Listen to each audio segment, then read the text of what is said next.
हमारे YouTube channel DR study Jodhpur channel को subscribe करें और ऐसे वीडियो देखने के लिए बेल आइकन को दबाएं। नमस्कार साथियों, स्वागत है आप सभी का। तो आज की क्लास में हिंदी व्याकरण के कुछ महत्वपूर्ण प्रश्नों के बारे में पढ़ेंगे जो आपसे परीक्षा में पूछे जा सकते हैं। हिंदी की सभी परीक्षाओं के लिए काफी महत्वपूर्ण प्रश्न हैं, तो आप वीडियो को ध्यान से जरूर देखिएगा। और जो भी विद्यार्थी पहली बार क्लास ले रहे हैं, चैनल को सब्सक्राइब जरूर कर लें, क्योंकि इसी तरह के महत्वपूर्ण प्रश्न चैनल पर डेली कराए जा रहे हैं। आप अपनी तैयारी के लिए चैनल से जुड़ सकते हैं। तो चलिए वीडियो को शुरू करते हैं और देखते हैं पहला प्रश्न। तो देखिए, पहला प्रश्न है, अंतर और अनंतर शब्द युग्म का अर्थ होगा। ऑप्शन ए भिन्नता और बाद में, दूरी और निकटता, ऑप्शन सी मतभेद और मतैक्य, या ऑप्शन डी अंतःकरण और ईर्ष्या। तो देखिए, अंतर और अनंतर का अर्थ क्या होता है। तो अंतर का अर्थ होता है भेद या भिन्नता। आपको पता होगा कि अंतर का अर्थ होता है भेद या भिन्नता और अनंतर का अर्थ होता है बाद में। तो यहाँ पर राइट आंसर हो जाएगा, पहला ही विकल्प सही होगा। अंतर का अर्थ होगा भिन्नता और अनंतर का अर्थ होगा बाद में। तो ऑप्शन पहला राइट आंसर होगा, भिन्नता और बाद में, याद रखिएगा। नेक्स्ट क्वेश्चन है, अपेक्षा और उपेक्षा शब्द युग्म का अर्थ होगा।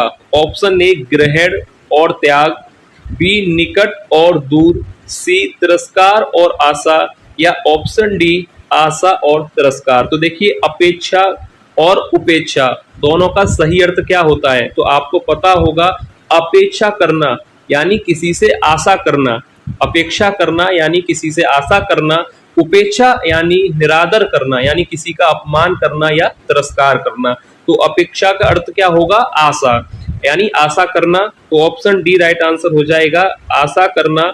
और उपेक्षा यानी निरादर करना, तिरस्कार करना या अपमान करना। तो ऑप्शन डी राइट आंसर हो जाएगा, आशा और तिरस्कार। अपेक्षा और उपेक्षा यानी आशा और तिरस्कार।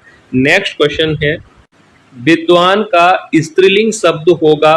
ऑप्शन ए विद्यावक्ति, बी विद्वंती, सी विद्यामती, या ऑप्शन डी विदुषी। तो देखिए, ये प्रश्न परीक्षा में पूछा जाता है, ध्यान से इसका आंसर देखिएगा। सरल प्रश्न है और आप में से काफी लोगों को इसका आंसर पता भी होगा कि विद्वान का स्त्रीलिंग शब्द होता है विदुषी। ऑप्शन डी राइट आंसर हो जाएगा, याद कर लीजिएगा। जिनको पता है अच्छी बात है, नहीं पता तो आंसर देख लीजिए। विद्वान का स्त्रीलिंग शब्द होता है विदुषी। ऑप्शन डी राइट आंसर होगा। नेक्स्ट क्वेश्चन है, कार्य के आरंभ में ही विघ्न पड़ना किस मुहावरे का अर्थ है। ऑप्शन ए सिर मारना, बी सिर पर सेहरा बंधा होना, या सी सिर मुड़ाते ही ओले पड़ना, या ऑप्शन डी सिर पर शैतान सवार होना। कार्य के आरंभ में ही विघ्न पड़ना किस मुहावरे का अर्थ है। तो ऑप्शन सी राइट होगा, सिर मुड़ाते ही ओले पड़ना, याद रखिएगा। ऑप्शन सी राइट आंसर हो जाएगा, कार्य के आरंभ में ही विघ्न पड़ना किस मुहावरे का अर्थ है, सिर मुड़ाते ही ओले पड़ना। तो ऑप्शन सी राइट आंसर होगा। नेक्स्ट क्वेश्चन है, कौन सा शब्द पुल्लिंग में प्रयोग नहीं होता। ऑप्शन ए हाथी, बी दही, सी नदी, ऑप्शन डी पानी। तो यहाँ पर आपको बताना है स्त्रीलिंग शब्द, एक तरह से आपको बताना है यहाँ पर स्त्रीलिंग शब्द कौन सा है। तो देखिए, ऑप्शन सी राइट आंसर हो जाएगा, ऑप्शन सी नदी, याद रखिएगा, क्योंकि नदी स्त्रीलिंग शब्द है। और बाकी जो तीन यहाँ पर दिए गए हैं, हाथी, दही, जिसमें दही सबसे ज्यादा पूछा जाता है परीक्षा में, हाथी, दही और पानी, ये तीनों ही पुल्लिंग शब्द हैं, और नदी होगा स्त्रीलिंग शब्द, याद रखिएगा। नेक्स्ट क्वेश्चन है, सूरज निकला और पक्षी बोलने लगे वाक्य में समुच्चय बोधक शब्द आपको बताना है कौन सा है। सूरज निकला और पक्षी बोलने लगे। तो ऑप्शन दिए गए हैं, सूरज, बी पक्षी, सी और, या ऑप्शन डी निकला। तो राइट आंसर यहाँ पर क्या होगा कि सूरज निकला और पक्षी बोलने लगे। तो यहाँ पर समुच्चय बोधक शब्द हो जाएगा, और याद रखिएगा, ऑप्शन सी राइट आंसर होगा, समुच्चय बोधक शब्द। समुच्चय बोधक क्या होता है, ऐसे शब्द जो दो वाक्य और वाक्यांशों को जोड़ते हैं, समुच्चय बोधक शब्द कहलाते हैं। जैसे कि आपको पता होगा और, किंतु, इसलिए, क्योंकि, जो दो वाक्यों को, दो शब्दों को, दो वाक्यांशों को जोड़ते हैं, समुच्चय बोधक शब्द कहलाते हैं। तो यहाँ पर ऑप्शन सी राइट आंसर हो जाएगा। नेक्स्ट क्वेश्चन है, अपर अपार शब्द युग्म का अर्थ क्या है। ऑप्शन ए विस्तृत, संकुचित, या दूसरा असीम, ऊंचा और अथाह, या छोटा और हिस्सा। तो देखिए अपार का अर्थ तो आपको पता चल गया होगा, अपार, अपार यानी क्या होगा, असीम, अत्यधिक। अपार का अर्थ क्या होगा, असीम, अत्यधिक। तो ऑप्शन यहाँ पर बी राइट हो जाएगा, असीम। तो देखिए असीम से तो पता चल गया, विकल्प यहाँ पर बी सही है। अपर का अर्थ क्या होता है, अपर का अर्थ होता है दूसरा, याद रखिएगा, अपर का अर्थ होता है दूसरा और अपार का अर्थ होता है अत्यधिक, अत्यधिक या असीम। तो यहाँ पर अत्यधिक नहीं है, असीम है, एक ही बात है। तो ऑप्शन बी राइट आंसर हो जाएगा, ऑप्शन बी यहाँ पर राइट आंसर होगा। अपर, अपार याद रखिएगा, दूसरा और असीम। नेक्स्ट क्वेश्चन है, दीर्घायु का विलोम शब्द होगा, ऑप्शन ए चिरायु, बी अल्पायु, सी क्षणिक या डी नश्वर। तो दीर्घायु का विलोम क्या होगा, सरल प्रश्न है, दीर्घ आयु का विलोम हो जाएगा अल्प आयु। तो ऑप्शन बी यहाँ पर राइट आंसर होगा, अल्पायु। नेक्स्ट क्वेश्चन है, जो सदा दूसरों पर संदेह करता है के लिए एक शब्द क्या होगा, झगड़ालू, बी दयालु, सी ईर्ष्यालु या ऑप्शन डी संकालु। तो क्या कहा जाएगा, जो सदा दूसरों पर शक करे या संदेह करे के लिए एक शब्द होगा संकालु, ऑप्शन डी राइट आंसर हो जाएगा, याद रखिए।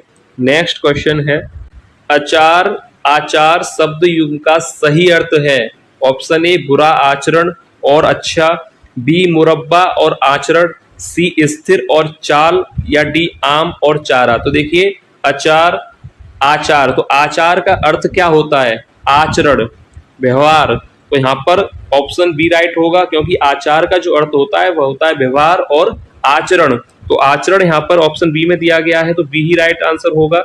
और आचार का अर्थ हो जाएगा यहाँ पर मुरब्बा से। तो देखिए मुरब्बा और आचरण, ऑप्शन बी बिल्कुल राइट आंसर हो जाएगा। पहला गलत है, बुरा आचरण, और वैसे भी ये उल्टा नहीं हो सकता, जो क्रम दिया जाता है उसी क्रम में आंसर होता है।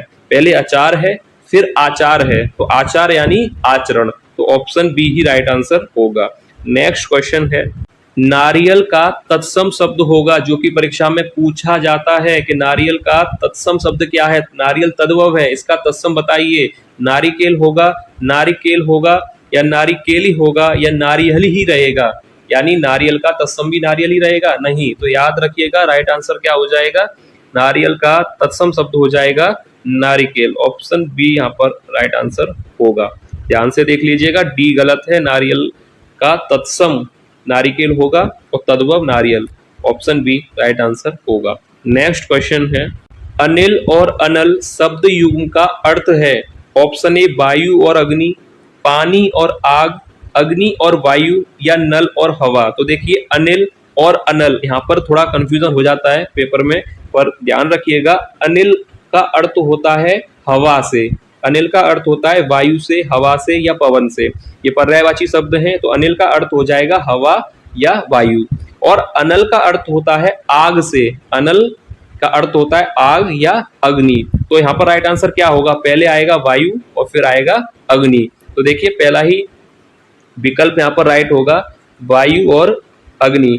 ऑप्शन सी जो आप देख रहे हैं वो गलत है, क्योंकि क्रम गलत यहाँ पर हो गया है, अनिल पहले आएगा और अनल बाद में।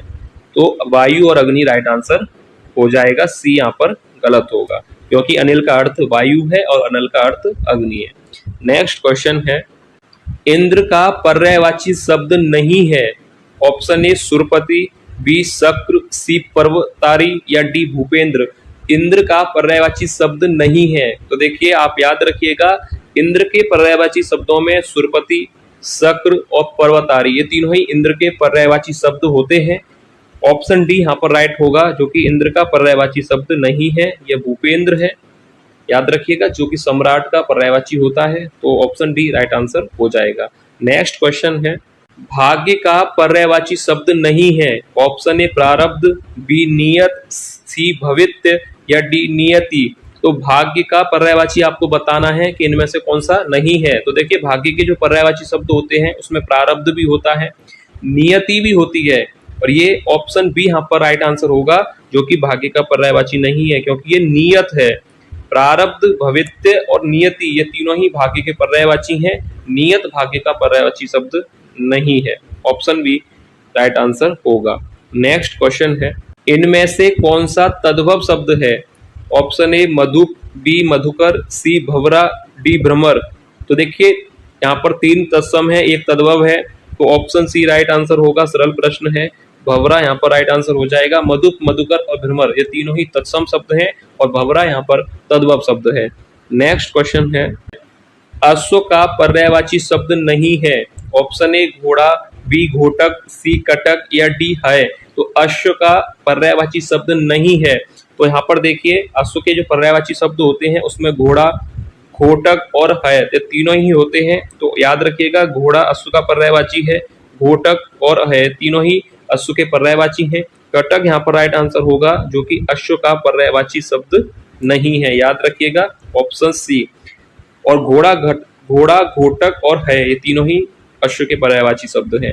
नेक्स्ट क्वेश्चन है, वीर पुत्र को जन्म देने वाली स्त्री के लिए एक शब्द क्या होगा। वीर पुत्र को जन्म देने वाली स्त्री को के लिए एक शब्द क्या होगा। वसुंधरा, बी माता, सी जननी या डी वीर प्रसू। तो देखिए सरल प्रश्न है, वीर पुत्र को जन्म देने वाली स्त्री के लिए एक शब्द होगा वीर प्रसू। नेक्स्ट क्वेश्चन है, जटिल का विलोम शब्द होगा। ऑप्शन ए कुटिल, बी सरल, सी सहज या डी अजटिल। तो देखिए जटिल का अर्थ क्या होता है, कठिन से, और कठिन का विलोम क्या हो जाएगा, सरल। तो ऑप्शन बी राइट आंसर हो जाएगा, प्रश्न ही सरल है, जटिल का विलोम शब्द होगा सरल। अजटिल याद रखिए गलत है, ऑप्शन डी यहाँ पर राइट आंसर नहीं होगा, ऑप्शन बी ही होगा। कठिन का विलोम होता है सरल और जटिल का भी होता है सरल। नेक्स्ट क्वेश्चन है, गुरु शब्द की उत्तमावस्था क्या होगी। ऑप्शन ए गुरुतम, बी गुरुजन, सी गुरुओं या ऑप्शन डी गुरुजी। तो देखिए गुरु शब्द की उत्तम अवस्था आपको बतानी है, क्या होगी गुरु शब्द की उत्तम अवस्था।